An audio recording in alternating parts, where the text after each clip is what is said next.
Hello friends, welcome in Priyanka's teaching. Friends, मैं आज आपको class 5 gems English reader silver jubilee edition का chapter 1 Oliver in the country का book work question answer कराने जा रही हूँ। So I think you all will like the video, so please be with me and let's start. Friends, मैंने chapter start किया है difficult words से। सबसे पहले आप बच्चों को कुछ डिफ़िकल्ट वर्ड्स दे सकते हैं। क्लास 5 के बच्चे हैं, मैंने बुक से जो डिफ़िकल्ट वर्ड्स हैं उसको पिक आउट किया है, फिर उसको मैंने यहाँ पे दिया है। जैसे आप दे सकते हैं at length, receded, intense, balmy air, honeysuckle, ivy, fetch, forgotten, decoration and glided away. अगर आप चाहें तो और भी डिफ़िकल्ट वर्ड्स जो है वो चैप्टर से निकाल के बच्चों को दे सकते हैं, अगर आपको लग रहा है कि कुछ वर्ड्स जो हैं वो डिफ़िकल्ट हैं तो। Okay, now move towards the words meanings. Word meaning जो है कॉपी में देना बहुत ज़रूरी होता है, क्योंकि बच्चों को अगर जब तक मीनिंग नहीं पता होगी तो ना ही वो बुक वर्क लर्न कर पाएंगे, ना ही question answer. So I have given here 5 words with their meanings. So first one is at length, which means after a long time. Glided away, here passed by quickly. Equaled by means as good as. Resided means lived, and balmy air means warm and pleasant breeze. Friends, यहाँ पे here का मतलब ये है कि इस chapter में, इस स्टोरी में glided away का जो मीनिंग है वो है passed away by quickly. According to the sentence जो वर्ड्स हैं उनके मीनिंग चेंज होते रहते हैं, इसलिए यहाँ पे here लिखा हुआ है। Okay, now move towards the MCQs। Book में भी आपके यही 3 MCQs दिए हुए हैं, ठीक है। Tick the correct options. Now I am going to read the question, and after that I'll tell you the correct answer.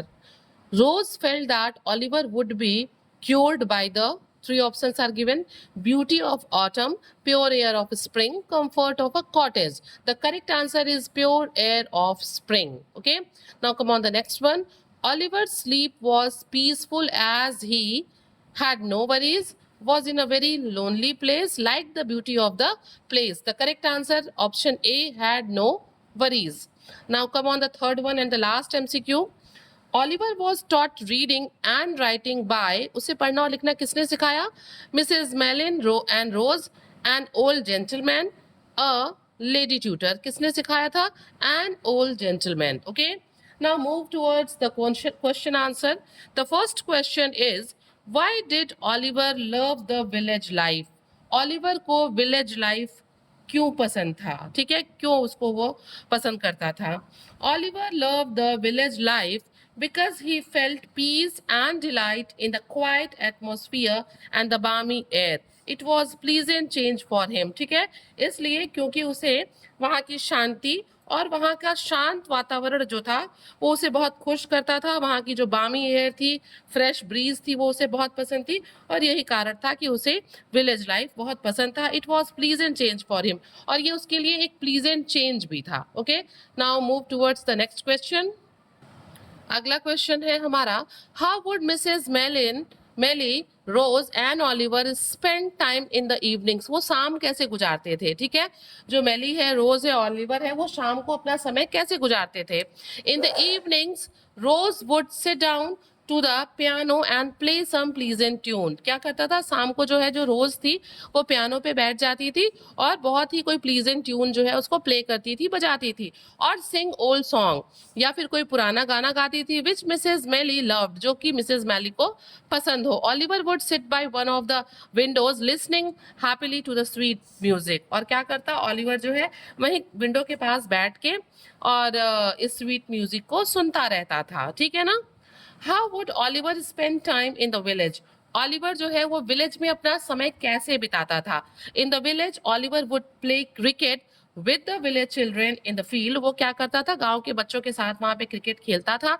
And he would do something in the garden और अराउंड द प्लांट्स, या तो फिर वो garden में या plants के आसपास कुछ करता रहता था। ठीक है, according to the chapter. What happen at the end of 3 months?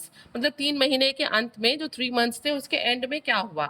Eight the end of 3 months ऑलिवर बिकेम almost like family for Mrs. Maylie and Rose क्या हुआ, देखिए जब कोई हम 3 महीने तक किसी के साथ रहते हैं ना, तो हम उसकी हर चीजों को जान जाते हैं और लगभग हम उसकी फैमिली की तरह हो जाते हैं।